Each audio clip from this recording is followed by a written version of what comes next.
is your name. Come have your way. We are your people. Come roam this place. This is your name. Come have your way. Shalom, shalom, bien-aimé dans le Seigneur, shalom mon frère, shalom ma soeur, shalom chers auditeurs et auditrices de cette plateforme, le pain quotidien, que la grâce de Dieu vous soit multipliée et que l'Éternel, le Dieu de notre Père, nous bénisse abondamment au nom de Jésus-Christ de Nazareth. C'est pour moi une très grande joie et un honneur de partager ce temps d'exhortation avec vous et je prie que ce message te trouve en bonne santé. Sinon, je prie pour ton relèvement, je prie pour ta restauration, je prie que l'Éternel soit avec chacun d'entre nous au nom de Jésus-Christ de Nazareth. Alors, je suis le pasteur Athanase de l'église Rehoboth de Plateau et notre thème du mois est viser les silences, le thème de la semaine, croître dans les silences et le thème sur lequel je parle aujourd'hui est avoir la foi. Avoir la foi tiré du livre de Hébreux, le chapitre 11, le verset 4. La Bible dit ceci, c'est par la foi qu'Abel offrit à Dieu un sacrifice plus excellent que celui de Caïn. C'est par elle qu'il fut déclaré juste, Dieu approuvant ses offrandes. Et c'est par elle qu'il parle encore, quoique mort. Que Dieu bénisse sa parole et que Dieu bénisse cette parole dans nos cœurs au nom de Jésus-Christ. Alors, avoir la foi. Vous savez, le livre d'Hébreux est le chapitre 11, le Hébreux, le chapitre 11 nous parle de l'histoire des héros de la Bible, des héros, des gens qui ont eu de la foi, qui ont eu une très grande foi et qui ont marché avec Dieu dans la foi et par la foi.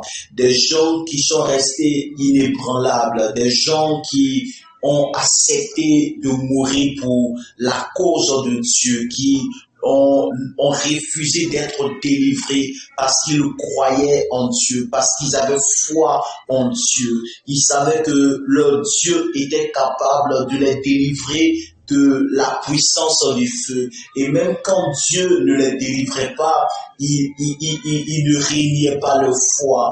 Ils étaient décidés, ils étaient motivés parce qu'ils croyaient à ce Dieu invisible qui était capable de redonner vie à leur corps mortel. Alors je prie que tel que ces héros de la foi, tel que Dieu rend témoignage de ces hommes de foi en Hébreux, le chapitre 11, je prie que Dieu rende témoignage de nos foi, que Dieu rende témoignage de la foi que nous manifestons dans notre vie chrétienne, que nous soyons semblables à ces héros et qu'il y a pour nous dans une partie des Écritures, dans une partie de l'histoire de nos vies, dans une partie de l'histoire de notre marche chrétienne, dans une partie de l'histoire de notre parcours sur terre, qu'il y ait un livre écrit dans lequel on parle de notre expérience de la foi, un livre dans lequel on parle de nos actes de foi, un livre dans lequel on parle de notre démonstration de foi,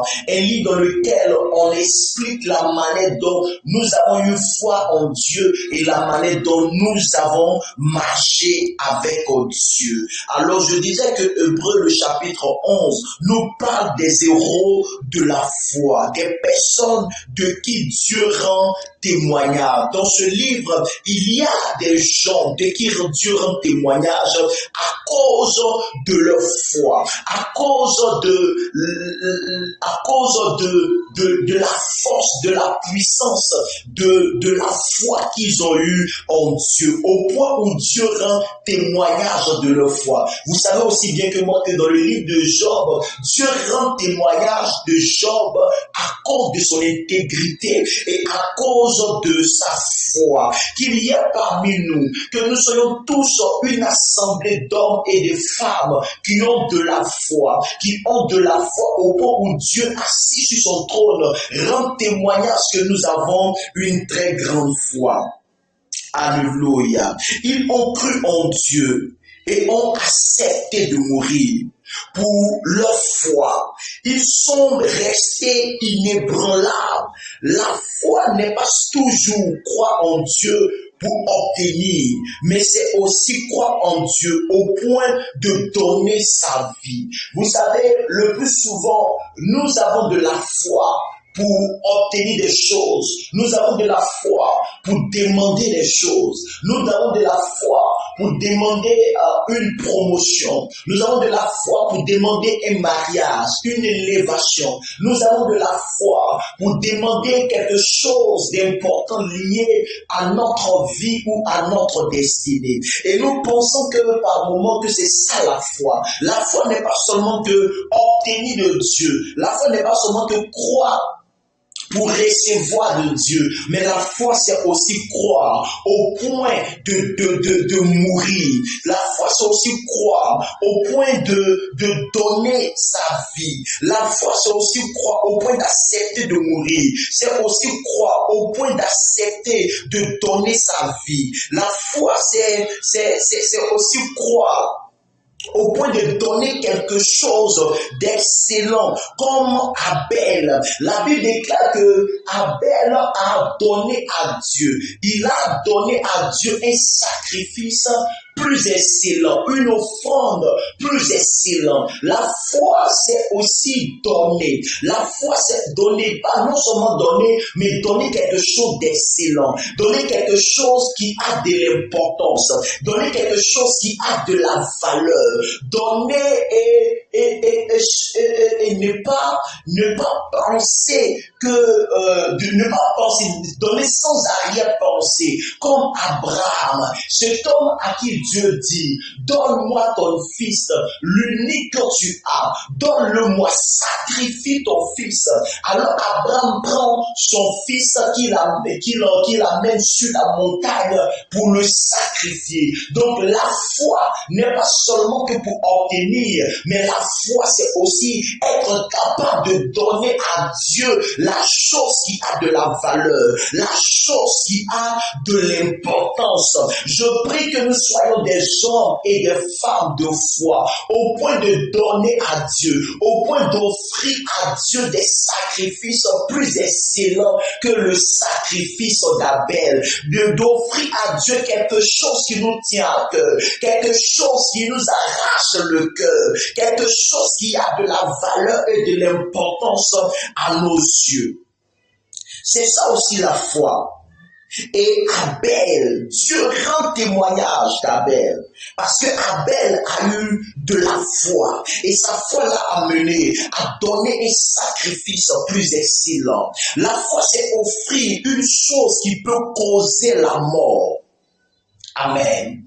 Oh, la foi, c'est offrir à Dieu une chose qui peut causer ta mort, ta perte. Abel a donné à Dieu par la foi. Et à cause de son offrande, il est mort. Qu'est-ce qui peut mourir en toi à cause d'une offrande? Qu'est-ce que tu peux perdre en toi? Qu'est-ce qui peut rester sans valeur en toi parce que tu as eu de la foi? Quelle est cette chose que tu peux regarder comme de la boue? La gloire que tu avais, tu la regardes désormais comme de la boue à cause de la foi que tu as eue en Dieu. La foi est quelque chose d'important dans notre marche chrétienne. Nous devons avoir de la foi. La foi, c'est offrir à Dieu, comme je le disais tantôt, une chose qui peut causer la mort. Comme Abel a donné à Dieu et cela a causé sa mort. Il y a une chose que quand tu la donnes à Dieu, tu meurs en toi-même. Tu n'as plus de vie, tu n'as plus d'ego, tu n'as plus tu n'as plus de vie, tu n'as plus d'ego, parce que tu as donné cette chose à Dieu par la foi. Tu as dit, Seigneur, prends cette chose, je te la donne par la foi. Alors je ne vis plus, mais c'est la foi qui vit en moi. Alléluia. Avoir la foi, c'est offrir à Dieu, c'est donner à Dieu, c'est mourir pour Dieu, c'est vivre pour Dieu, c'est marcher avec Dieu. Rien ne se fait dans la vie chrétienne sans la foi. C'est impossible. Rien ne peut se faire dans la vie chrétienne sans la foi. Tu ne peux rien faire en Christ si tu n'as pas la foi. Parce que la vie en Christ est une vie de foi. Personne n'a jamais vu Dieu. Personne n'a jamais rencontré Dieu. À part ceux qui font des expériences surnaturelles, voient des choses. Mais personne n'a jamais vu Dieu. Mais nous croyons en Dieu. Nous croyons que Dieu existe et qu'il est le rémunérateur de ceux qui le cherchent par la foi. Si vous n'avez pas la foi, vous ne pouvez pas être un enfant de Dieu. Si vous n'avez pas la foi, vous ne pouvez pas être un chrétien. La vie chrétienne est basée sur la foi en Dieu, sur la foi en Jésus-Christ. Si vous n'avez pas de foi, si vous ne croyez pas, si vous n'avez pas de foi, vous ne pouvez être un enfant de Dieu. Vous ne pouvez être chrétien. On est agréable à Dieu même par la foi. C'est par la foi que nous sommes agréables à Dieu. C'est par la foi que nous prions. C'est par la foi que nous prions. La foi, c'est la monnaie. C'est la monnaie du royaume.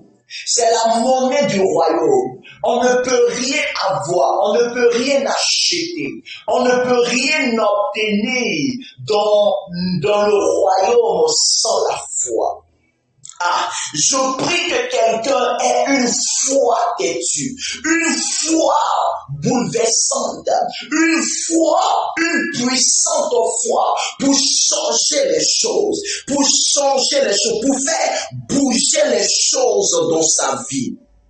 Faites tout pour avoir la foi. Faites tout pour garder la foi. Parce que par la foi, on peut être guéri. Par la foi, les morts peuvent ressusciter. Par la foi, il peut avoir des résurrections. Par la foi, il peut avoir des délivrances. Par la foi, une femme stérile peut avoir des enfants. Par la foi, une femme qui a des soucis d'enfantement peut avoir des enfants. Par la foi, un chômeur peut avoir du travail. La Bible déclare en Hébreux le chapitre 11 à partir du verset 2. La Bible dit que c'est par la foi que nous reconnaissons que le monde a été créé, a été formé par la parole de Dieu.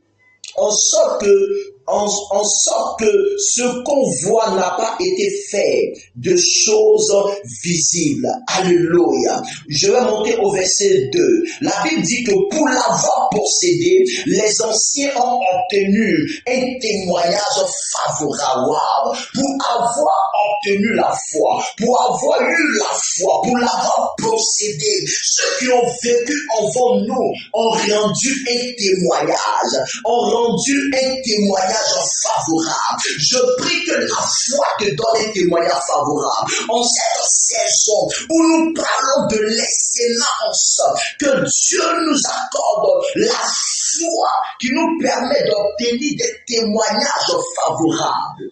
Au nom de Jésus-Christ, Seigneur Jésus, fais de nous des hommes et des femmes de foi.